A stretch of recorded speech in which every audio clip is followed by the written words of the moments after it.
Hi, Doug Andrew again. In this episode, we are going to advance to what was passed in 1988. You should be able to answer the question, why can't you put in one lump sum anymore into a universal life insurance policy? This was passed in the Technical and Miscellaneous Revenue Act of 1988, June 21st to be exact. You're going to be able to understand how that can work to your client's advantage, so that when you fund it correctly under TEFRA, DEFRA, and TAMRA guidelines, it allows you to generate tax-free income, hopefully for as long as you live, if you live to be 120 years old. You're going to understand that this TAMRA tax citation is so incredible that when used properly, if you don't use the room, you don't lose the room. Very few rules in the Internal Revenue Code allow you to do that. That if you don't use the room in a given tax year, you never lose that room. You can make up for it. And you're going to understand how this can be used to your benefit to be able to plan for an impending event, a lump sum, a windfall from an inheritance, or the sale of a property in the next 5 years, and how you can comply with TEFRA, DEFRA, and TAMRA, sort of get the water under the bridge and then fund it in one fell swoop if you want. But let me give you the history behind why TAMRA came about, so you'll be able to explain this to your prospective clients. In the 1980s, who was President of the United States in 1980 and served 2 terms? Ronald Reagan. And so these tax citations were passed during his 2 administration years, clear up until 1988. In fact, the Tax Reform Act of 1986 still applies to us today. There's only 3 types of income we pay income tax on in America since 1986, when he was President of the United States under that act. That's earned income, passive income, and portfolio income, which I'll talk about here in the next few episodes. What happened after TEFRA and DEFRA were passed? When insurance agents who understood this knew how to squeeze down the death benefit and turn this into a cash cow that was tax-free, there was this massive exodus of money leaving the banks, the credit unions, the brokerage firms, over to these max-funded insurance policies because they were safer. They paid higher interest. They were tax-free. They blossomed in value when you died. There wasn't a brokerage account, a mutual fund, a bank, or a credit union account that ever did that. So guess what happened? These banks, credit unions, and brokerage firms started to whine. What about us? We can't compete. Now, they didn't want to totally ruin this. They lobbied Congress, but they didn't want to totally do away with this magic vehicle, max-funded insurance, because this is where they put some of their money for liquidity and safety. So they didn't want to shoot themselves in the foot. They wanted to slow the flow.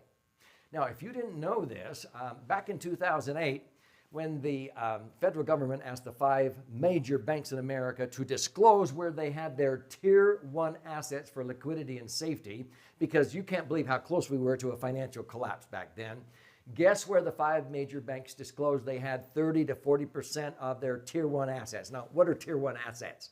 That's money that they have to have on hand, liquid and safe, in the event of a collapse, a run on the bank, so to speak, if everybody wanted all their money at once. Guess where they had 30 to 40% of their money for liquidity and safety? In life insurance. What do you mean? It's called BOLI, B-O-L-I, stands for bank-owned life insurance. Based upon what you've learned so far, they own life insurance on who? Doesn't matter. On their board of directors. They own it on other people.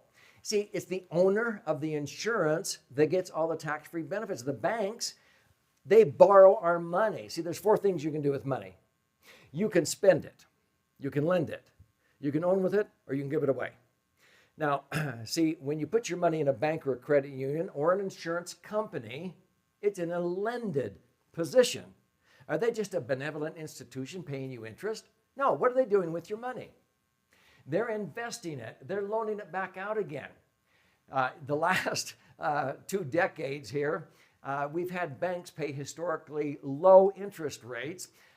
So let's say 1%. I mean, banks were not even paying 1% there for quite a while. So that means every million of OPM, what's OPM? Other people's money. Every million of OPM that they borrow, they pay 1%. What's 1% on a million? 10,000. So they're paying 10,000 of interest out a year to borrow $1 million from us. And they turn around and they loan that back out again to somebody buying a house at 5%. They make 50,000. So how much more is 50,000 than 10,000? How much more is 5 than 1? Don't say 4. It's 500%. Let me put it this way. Would you hire an employee for 10 grand that made you an extra 50 grand? Would you buy a widget machine for 10,000 that made you an extra 50,000? That's called a 500% return on employment cost or equipment cost. This is what makes the world go around. This is what banks and credit unions do. So they didn't want to shoot themselves in the foot because they were borrowing our money at low interest rates and putting it into max-funded life insurance policies that they owned on people.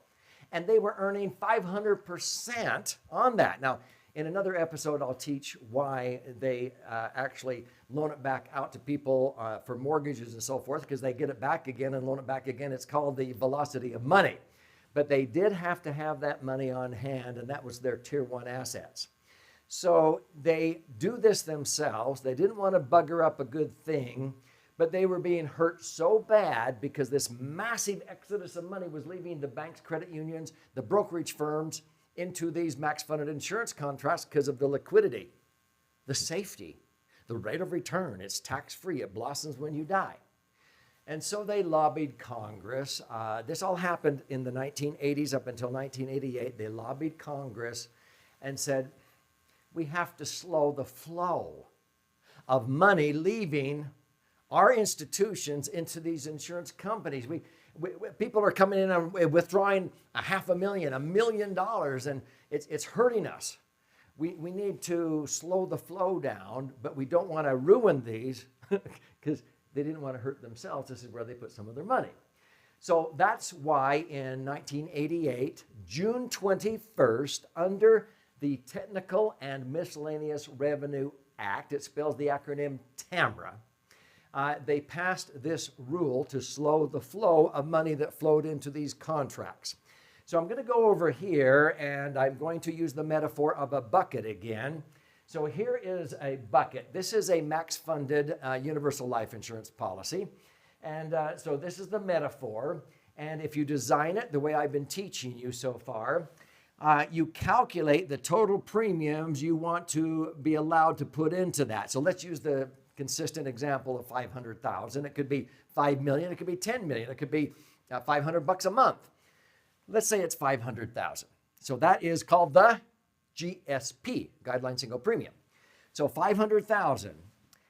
Up until June 21st, 1988, you could throw in 500,000 in one fell swoop and start immediately drawing out 50,000 a year of tax-free income. My clients had been spoiled. They'd been doing that for 8 years because Universal Life started in 1980. So that was allowed, and so the new cash contributions going in, the total of all those, the first 11 years is the guideline single, which we're going to call 500,000. Now, that's the most you can put in. If you put in more than that, the insurance company has to refund the overage until the 12th year. After 11 years, you're allowed to put in 1/11 of that. I've taught you that. Now, the compound interest is what the insurance company is paying you, either the interest they're earning on their general account portfolio that you're going to learn about, it's called the GAP, or if you link to an index, what the index performs at. So let's not get into that yet. Let's get the milk before the meat. This compound interest grows tax-free. Under what section of the Internal Revenue Code? 72E. Now, what you want to do is be able to access money somewhere in the future and not have to pay tax on the gain, on the interest you're earning. So you want to grandfather yourself to be able to do that under Section 7702. So what you learned in the last episode is we have to comply with TEFRA and DEFRA so we don't cross over from the tax-free sections of the code 72E, 7702, and 101A over to taxable investments. Well, that happened in 1982 and 1984, and that established this corridor that dictates the minimum death benefit required, remember, based upon the insured's age and gender and health to accommodate the ultimate desired aggregate premium basis. That's the GSP, the amount you want to put in. Remember, for a 60-year-old under TEFRA and DEFRA, the minimum death benefit over here would be $1,250,000. If I'm older, it'd be less. If I'm younger, it would be more. But the spigot on the bucket, the cost of insurance, the COI, is the same if I squeeze down that death benefit. The older you are, the less insurance that is required, the lower this number is. So everybody gets the same internal rate of return. Older people get the same return even though insurance costs more. The amount of insurance they're paying for is less. Now, again, it's so simple to me because I've done this for 46 plus years. But a lot of insurance agents do not understand what I just said, and the poor consumers, they need you to educate them. That's why I've written so many books about these topics. Now, when this all took place in 1988 and the banks and credit unions said, oh, help us out, slow the flow, under TAMRA, Technical and Miscellaneous Revenue Act of 1988, what did that mean? Well, I'm going to simplify this. It means that if you put in, let's say, $500,000 is what you designed it to do, if after June 21st, 1988, you came in and put a new policy together and you put in $500,000, you maximum funded it in one fell swoop to the maximum GSP, it would still grow tax deferred. If you died the next day, it would blossom to $1,250,000 and transfer tax-free. So 72E is still intact, growing tax-free. 101A is still intact. When you die, it blossoms and transfers tax-free. So what changed? Section 7702. If you put in all the money all at once, then when you go to access money, it will now be taxable LIFO. LIFO. That stands for last in, first out. Now, let me explain what LIFO is if you don't understand. LIFO means that last money in is the first money coming out. Let's simplify this. If I put $500,000 into, let's say, an annuity, annuities are taxed LIFO. And unless it's a qualified annuity like an IRA or 401k, and then it's 100% taxable because you funded it with pre-tax dollars. But if you put $500,000 of after-tax money into an annuity, it accumulates tax deferred until you start taking income. Let's say you started taking income immediately. You put in $500,000, and let's say the annuity earns 10%. Now, very few do, but let's just keep it simple. 10% on $500,000 would be $50,000 a year. That's tax LIFO. You're pulling out your interest, and so the IRS says the last money you're earning, your interest is the first money coming out. That's 100% taxable. So if you put $500,000 into most investments, like an annuity, then the $50,000 a year is 100% taxable income because you're pulling out the interest. Okay? So what's the difference with life insurance? Life insurance has been grandfathered in the Internal Revenue Code as one of the few investments that's taxed FIFO, F-I-F-O, first in, first out. So if I put the same $500,000 into a life insurance policy and I was earning 10% and I start pulling out $50,000, the IRS says, well, the $50,000 you're pulling out is the basis. The first money you put in there is the first money coming out. Well, hello, $50,000 a year, it would take 10 years before I recouped my basis of $500,000. The first 10 years, I don't have to pay tax because I put in $500,000 of after-tax money. It's already been taxed. So first in, first out is better. Now, starting the 11th year in that example, if I pulled out another $50,000, I would now have to start paying tax if I did it the dumb way. Call it a withdrawal. You're going to learn in future episodes that You want to do it the smart way and keep it tax-free. But life insurance is taxed FIFO. Annuities and most other investments are taxed LIFO. Why did I tell you all that? It's because after the TAMRA Act was passed, if you violate TAMRA, the money that you put in here, if you did it in violation of TAMRA, you funded it too fast with too much money, it will be taxed LIFO when you start taking income while you're alive. So if you put in $500,000 and you violated TAMRA and it's earning 10%, it's just like an annuity. It's better than the annuity because it blossoms to $1,250,000 when you die. Annuities don't do that. But why did you do this? You did it to have tax-free income. So most people want that. Now, if all you're doing it is for death benefit, you don't have to worry about this. But the point is, TAMRA says you have to slow the flow. So instead of being allowed to put in, let's say $500,000, the first year you can only put in about 20% of that. If you're over age 50, it's about 1/5 the guideline single premium. So $100,000 if the guideline single premium is $500,000. If you're under age 50, you can maybe put it in 4 years.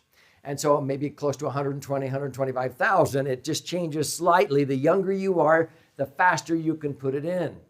But here's what I want you to understand. People were using whole life insurance for this too, because when universal life came out, whole life was forced to compete. And so that's why interest sensitive whole life came about, because they were forced to compete to try to use whole life for living benefits. They've never, in my opinion, come close to performing as well as universal life. But whole life under TAMRA, you had to fund it over 7 years. It's called the 7-pay test. So TAMRA and 7-pay is synonymous, but it's a misnomer to call it the 7-pay test. So on the last page of your insurance illustrations that are required to print for your client to consider to purchase the policy, it may say TAMRA premium or it may say 7-pay premium. And you go, wait a minute. $500,000 divided by 7 is less than $100,000 a year. 7-pay is if it's a whole life policy. You have to take and divide by 7. You have to divide the guideline single premium by 7. It takes longer, in other words, to get the money into a whole life policy than it does a universal life policy. Universal life will actually perform better because you can get the money in faster. You can get it in 4 or 5 years. Whole life takes 7 years. Now, I can also get away with less death benefit with the universal life than I can with whole life, and universal life is more flexible, so that's why I prefer universal life hands down. Based on this, TAMRA said if the guideline single premium's $500,000 and you're 50 years old or older, which most of my clients were, the most you can put in is $100,000 the first year. Now, the first year is defined as the first 365 days. You can put in up to $100,000 or so, whatever that exact number is, which is calculated with the software that the insurance company has to use that is dictated by the IRS. So if I put in 100, I can do that the first day of the first year. I can do it the last day of the first year. I'm not obligated to put in the whole amount, but that's the most I can put in. The first day of the second year, I can put in another 100. The first day of the third year, I can put in another 100. The fourth year, the first day of the fifth year, I can put in the last 100,000 to equal the 500,000. Okay? So I maximum funded it actually in 4 years and 1 day. So TAMRA says I have to spread it out over 5 relatively equal installments, and it will dictate that on the software. That's government regulated. That's IRS dictated. But if I put it in the first day of the first year, the last or fifth deposit is actually 4 years and 1 day later. So I can comply with TAMRA in 4 years and 1 day if I want. I don't have to. I could fund it. I could put in the $500,000 over 10 years. I could take 20 years. But it will zing quicker the faster I fill it up. Now here's what you need to understand. If You put in the second 100,000 because you get this premium notice, okay? Because the insurance company's computers say, oh, this person plans on putting in 100 grand a year. They're going to generate an invoice or a bill for the second 100,000, and they're going to send it out in the 11th month. And so many people are like, oh, I don't want to be late. This is one bill you want to be late, okay? Because you don't need to put it in. Why? This spigot, the cost of insurance is so much less. If you put in 100,000, you filled up the bucket 20% of the way, the COI only drains out about 1/10 of that. I could put in 100,000 and coast for 10 years without adding a dime to a universal life policy. You can't do this with whole life. I can coast for 10 years before that spigot drains out that money, before I really need to put in any more money. Now, that's not why I did it, unless I'm waiting for an inheritance or something, and then you maybe want to nurse it along until you go bam, bam, bam, bam, bam, and you can put it all in one fell swoop because you can use room you didn't use the second, third, and fourth year.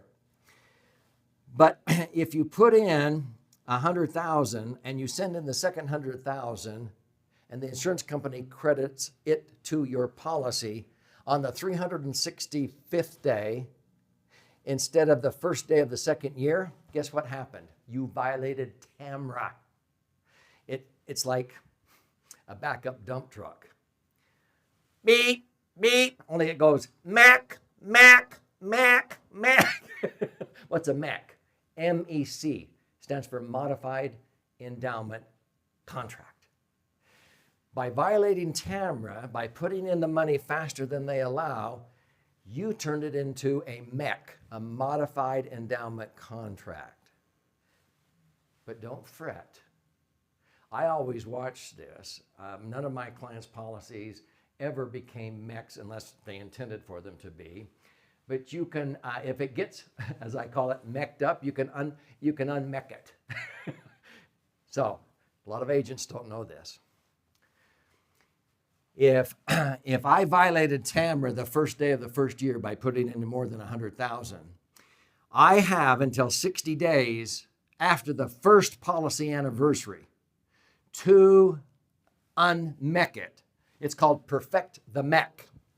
If I put in 100 grand the first day or 105,000 and I MEC'd it out, then they'll probably, the insurance company will probably want you to unMEC it. What do? They refund the portion you paid over the TAMRA premium. If you were supposed to put in only 100 and you put in 105,000 or 200,000 or whatever, they really want to refund it sooner than later. But you actually have 60 days after the next policy anniversary from when it was MEC'd. If you made a MEC out of it the first day of the first year, you have basically 364 days plus 60 more days to perfect the MEC, to ask the insurance company for a refund of the overage, and they refund it back to you. And then once the anniversary passes, you put it back in again, and now it's fine. And you unMEC'd it. Now you've complied with TAMRA again.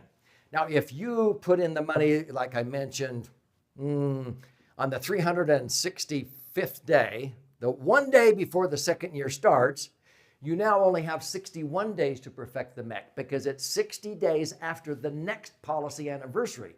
If the next policy anniversary is the next day, you only have 60 days to perfect the MEC. How do you do it? Oh, sorry, refund the 100,000 I sent you. They refund it back, you send it right back in again, and now it's perfected.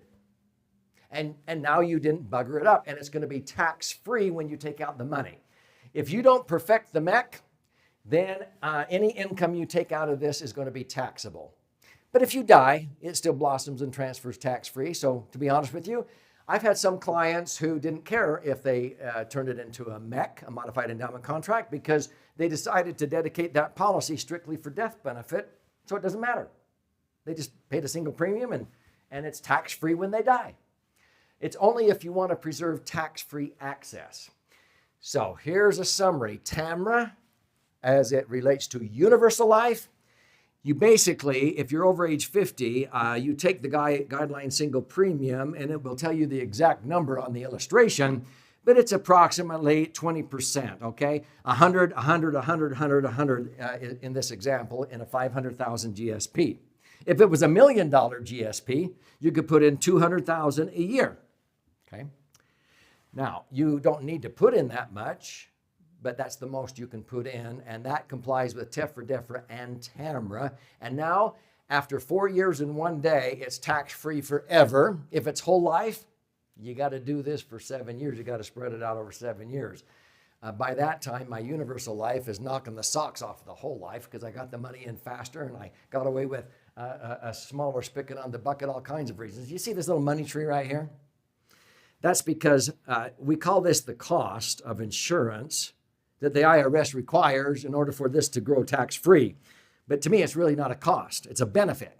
It's watering a money tree that when I die, this $500,000 blossoms to $1 million, 2 million, 4 million. It blossoms. So that's not a cost. It's actually watering a money tree that's going to blossom when I die in my family bank, which you're going to learn about in future episodes. So that's called the TAMRA tax citation. When you understand how to do this, it's 5 years with universal life, 7 years a minimum with whole life. But let me sort of wrap up something that is a huge aha for many insurance agents. If I could put in 100, let's say, because the GSP is 500, and I don't, I put in 10,000. I put in 20,000. I put in 50,000. But I could have put in 100. Most plans like IRAs and 401ks, if you do not use the room in a given tax year, you forever lose the ability to put that money in there. You can't make up for it. With this, if I put in 10,000, there's 90,000 of room that I never lose. So let's say you're waiting for an impending inheritance or the sale of a building or something, and you nurse this policy along that covers the spigot on the bucket, 10 grand. And then the second year, you just put in 10. The third year, 10. Fourth year, 10, okay? So now you put in 40,000. But you could have put in how much? 400,000. So how much room do you have that you didn't use? Do the math. 360,000. You don't use that room. So let's say on the first day of the 5th year, 4 years and 1 day later, I get my lump sum. I can put in that 100, and I can put in the other 360 that I haven't put in yet. Wait a minute. 360 plus another, that's 460,000? That's more than the 100,000. No, because I had room that I haven't used yet. And so I just, bam, throw in 460,000, and all of a sudden I got 500 grand in there. I've complied with TAMRA. If I want to start taking income, I can take out $50,000 a year of tax-free income in this example, because if you don't use the room under TAMRA, you never lose the room. You can make up for it in one fell swoop anytime down the road. I want you to remember that, because it's going to come in handy for some strategies when you want to grandfather yourself when the IRS changes tax laws, because you're grandfathered if you have room to do this that I've been talking about. So what was it designed for? To slow the flow. If you violate TAMRA, it turns into a MEC. What's a MEC? A modified endowment contract. If you bugger it up and you MEC it up, you can unMEC it by perfecting it by doing what? Asking for a refund of what you paid more than what you should have within 60 days after the next policy anniversary of when you violated TAMRA. Now that sounds complicated. It's really not. But you better understand this, because if you accidentally create a MEC for one of your clients and they didn't want that, and it's because you ignored it, you didn't know what you were doing, or they put in the money sooner. By the way, there's safeguards with insurance companies, like it sounds like a backup dump truck, MEC, and they, are you really sure you want to not get a refund on this? So there's all kinds of safety nets. But wouldn't it be better if you watched it close enough that it never happened to where you had to perfect the MEC, that it was just designed properly in the first place and that they know what they're doing? So it's one bill you don't want to be early to put money in.